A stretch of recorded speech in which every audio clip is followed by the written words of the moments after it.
លោកលេហុងឌីមអនុប្រធានមជ្ឈមសមាគមមិត្តភាពកម្ពុជាវៀតណាមទីក្រុងហូជីមិញ Kính thưa ngài Lê Hồng Chiên. សូមគោរពលោកវៀនបណ្ណាប្រធានសមាគមមិត្តភាពកម្ពុជាវៀតណាមប្រចាំទីក្រុងហូជីមិញ Kính thưa ngài Trung tướng người Việt Nam, Chủ tịch Hội nghị Việt Nam Campuchia thành phố Hồ Chí Minh. សូមគោរពបងកឹមសុខអនុប្រធានសភាពាណិជ្ជកម្មកម្ពុជានិងជាតំណាងលោកអង្គអ្នកអង្គការគិតមេងប្រធានសភាពាណិជ្ជកម្មកម្ពុជាផងដែរ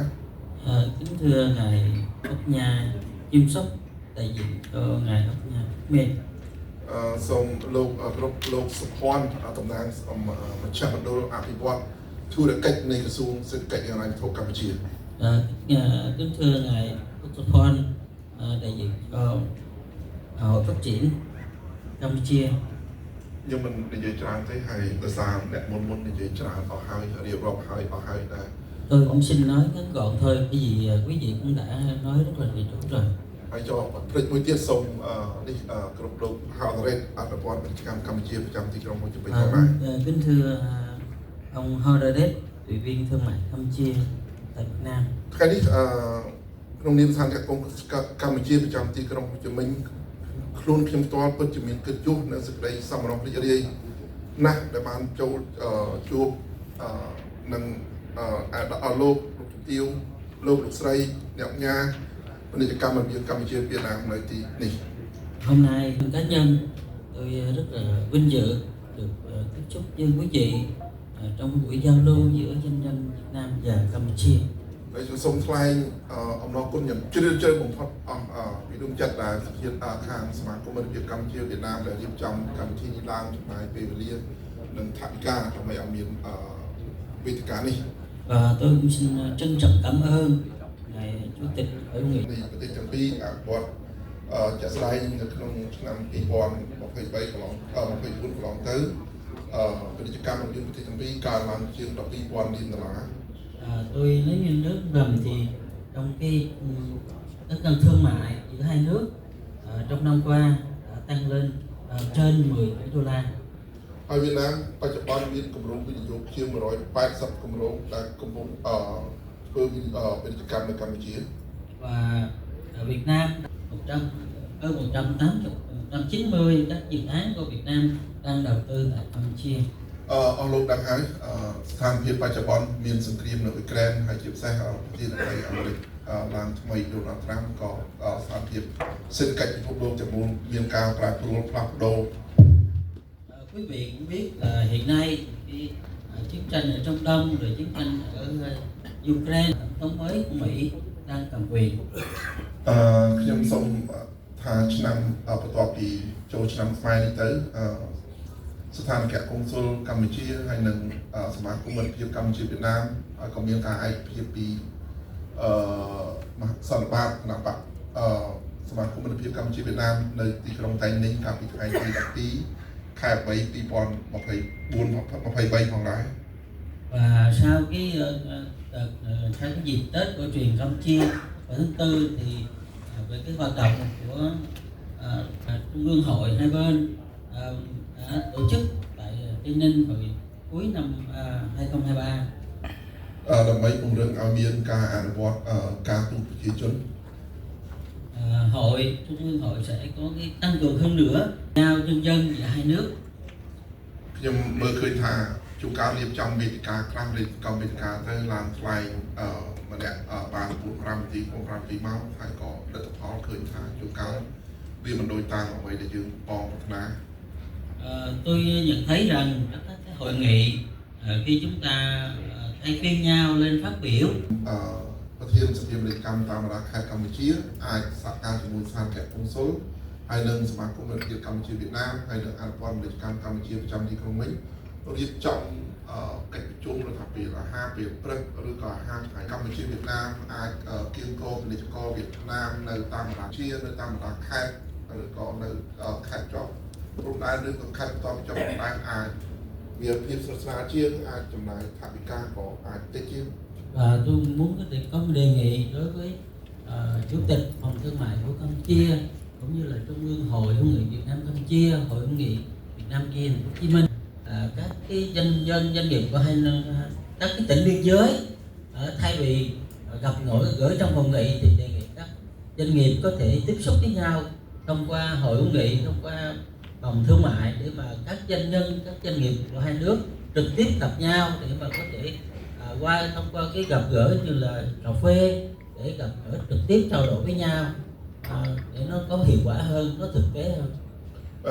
ស្ថាប័នកុងស៊ុលសូម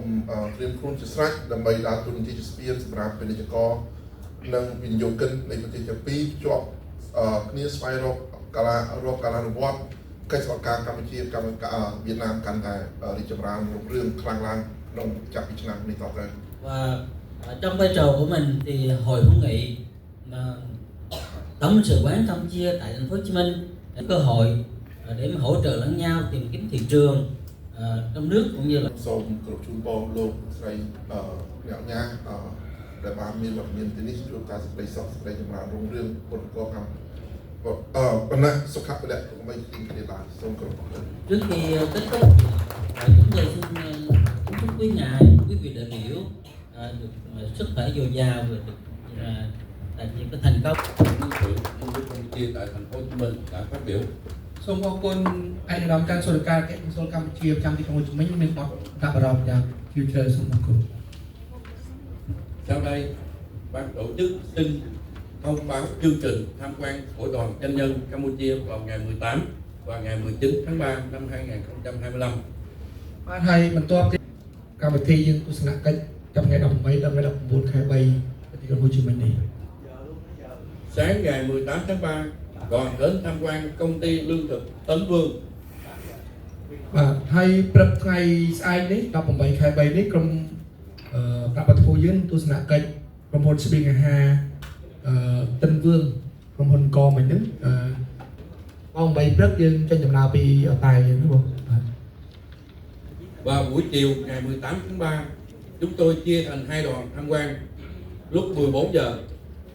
ហើយបន្ទាប់មកទៀតនៅដៃពីក្រុមទស្សនកិច្ចបាទ Đoàn 1 tham quan nhà máy nhớt Indo. ដោយអ្នកស្រីហ្វុកពីអ្នកដឹកនាំ Sáng ngày 19 tháng 3, đoàn đi tham quan công ty gia vị Bảo Ngọc do cô phụ hướng dẫn. ហើយបន្ទាប់ទៀតថ្ងៃព្រឹកថ្ងៃទី 19 ខែ 3 យើងទៅទស្សនកិច្ចរោងចក្រគ្រឿងទេសbảo Ngọcដោយមានលោកស្រីហ្វុកពីអ្នកដឹកនាំក្រុមកីឡា Như vậy đoàn chúng ta lưu ý thời gian tập trung theo cái lịch trình và tham quan theo cái giờ tổ chức bảo. បាទអញ្ចឹងចំពោះពេលវេលានិងក្រុមហ៊ុនយើងបានដឹកនាំដូចជាបងប្អូនគុំការចងចាំនឹងពីបានតពេលវេលាបាទ Tiếp theo là phần tặng quà lưu niệm của Hội hữu nghị Việt Nam Campuchia thành phố. Xin trân trọng kính mời ngài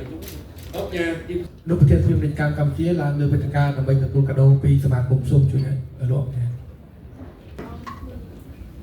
សូមជួយឧត្តមស្រីដងវិនវណ្ណាមជូនកាដូអនុស្សាវរីយ៍ដល់បងប្រធានគណៈបដិភូកម្ពុជាសូមជួយ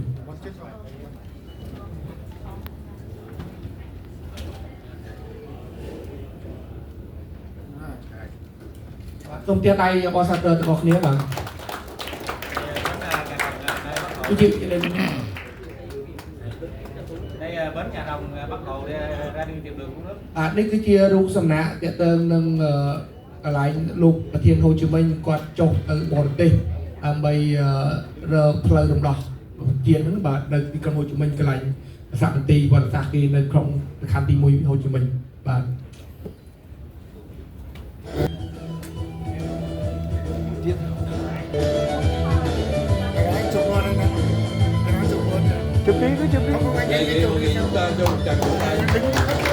Và đây lúc bạch cầm lặng, đây là một cái phần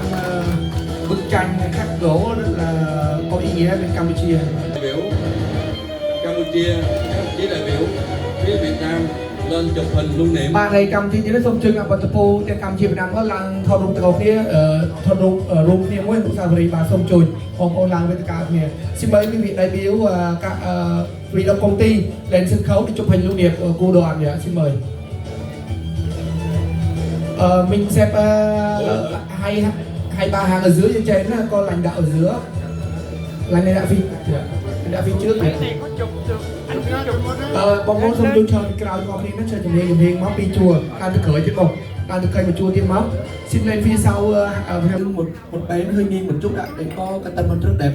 và đi con đại biểu ở giữa đứng ngồi thắng và con bên cạnh một bên thôi việc chụp hình tới từ bạn chưa sao không nên mà thầy trong cam tin đây khang cái nào bật tập dương khang và cô Việt Nam có mình cả đầu sang tri chuyên bóng bóng làm mua Campuchia mà nè mùi cẩn trọng phòng đá bà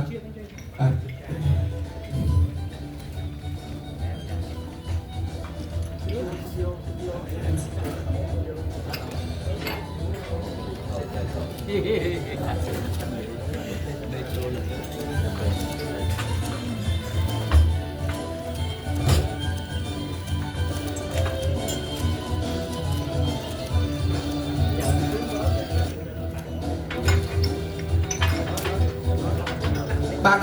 xin số mong con làm tin làm job đại biểu chúng ta số nghỉ giải lao 15 phút tại sảnh phía ngoài.